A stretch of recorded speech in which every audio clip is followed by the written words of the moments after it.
प्रथम तहलका न्यूज। शिक्षा मंत्रालय बहुत जल्द सरकारी स्कूलों की काया पलटने की बात कर रहा है, लेकिन वहीं अगर स्कूलों के मौजूदा हालातों की बात करें तो यमुनानगर में ही सरकारी स्कूल के बुरे हाल है। बरसात के दिनों में स्कूलों में जाने के लिए बच्चों को परेशानियों से दो चार होना पड़ता है और यही कारण होता है कि बरसात के दिनों में सरकारी स्कूलों में पढ़ने वाले बच्चे शिक्षा से वंचित हो जाते हैं। यमुनानगर के कई सरकारी स्कूलों के हालात ऐसे ही हैं। इन दिनों भी बच्चों के पास ना तो बैठने के लिए बेंच है और ना ही फर्श पर बैठने के लिए टाट यानी मेट। लिहाजा इन बच्चों को स्कूलों में फर्श पर ही बैठना पड़ता है और फर्श पर बैठकर पढ़ाई करनी पड़ती है। और ऐसे में जब कहीं इन बच्चों को शौचालय जाना पड़ जाए तो उनके लिए तो तौबा ही करनी पड़ती है। अध्यापक तो अपने लिए फिर भी साफ सुथरे बाथरूम इस्तेमाल करते हैं, लेकिन बच्चे जिस बाथरूम को इस्तेमाल करते हैं वहाँ गंदगी का अंबार लगा रहता है, जबकि इसकी बदबू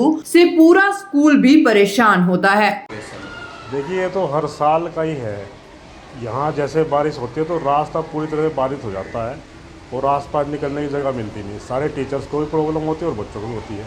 हर साल ही होता है थोड़ा प्रॉब्लम, लेकिन जैसे फिर बाद में निकासी करें तब जाकर कुछ राहत मिलती है। हमारे पास 6 से 8 के लगभग 300 बच्चे हैं जी, और प्राइमरी में भी हमारे पास 600 के लगभग है जी, यानी 1 से 8 तक हमारे पास 800 के लगभग बच्चे हैं। क्लासरूम हमारे पास थोड़ी कमी है, 2-3 कमरे में चाहिए। वैसे हमने लिख के दे रखा डिपार्टमेंट को, जैसे आते हैं वो बनवा देंगे।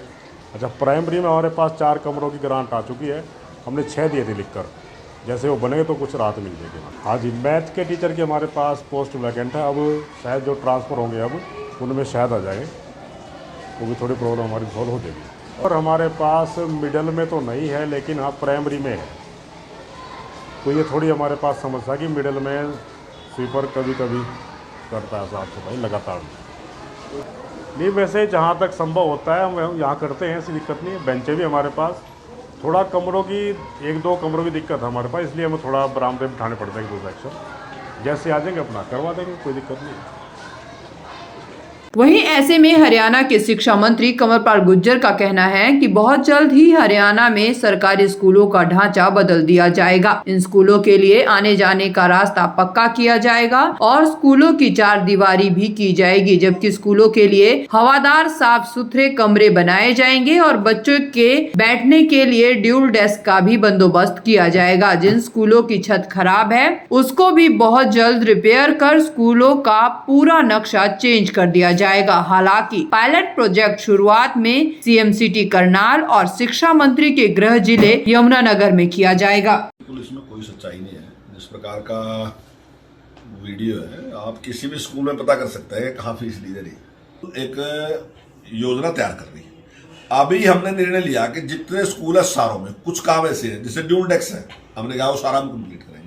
और जैसे रास्ता है स्कूल का वो कंप्लीट होना चाहिए, जैसे उसकी 4 द्वारी है वो कंप्लीट होनी चाहिए, जैसे उसका बाथरूम है वो बिल्कुल फर्स्ट क्लास बाथरूम होना चाहिए। अगर कोई छत चित्ती है तो उसका होना चाहिए। अगर कहीं कमरे की कमी है तो वो कमरे की कमी पूरी होनी चाहिए।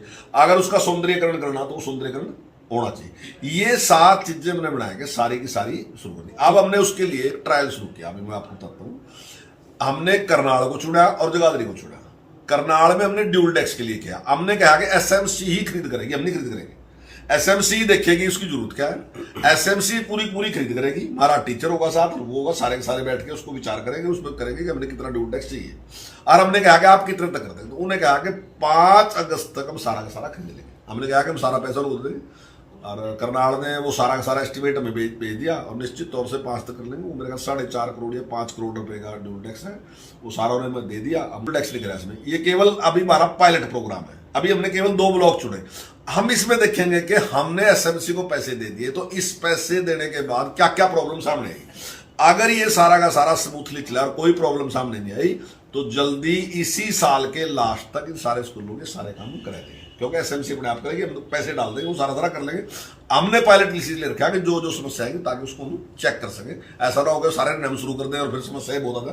तो इसमें पायलट प्रोग्राम में सारी समस्या हमारे सामने नहीं, क्या समस्या है। फिलहाल हरियाणा सरकार द्वारा सरकारी स्कूलों की काया पलटने की बात तो की जा रही है, लेकिन हकीकत में सरकारी स्कूलों की काया कब पलटती है ये देखने वाली बात होगी। प्रथम तहलका के लिए यमुनानगर से वीना अरोड़ा की रिपोर्ट।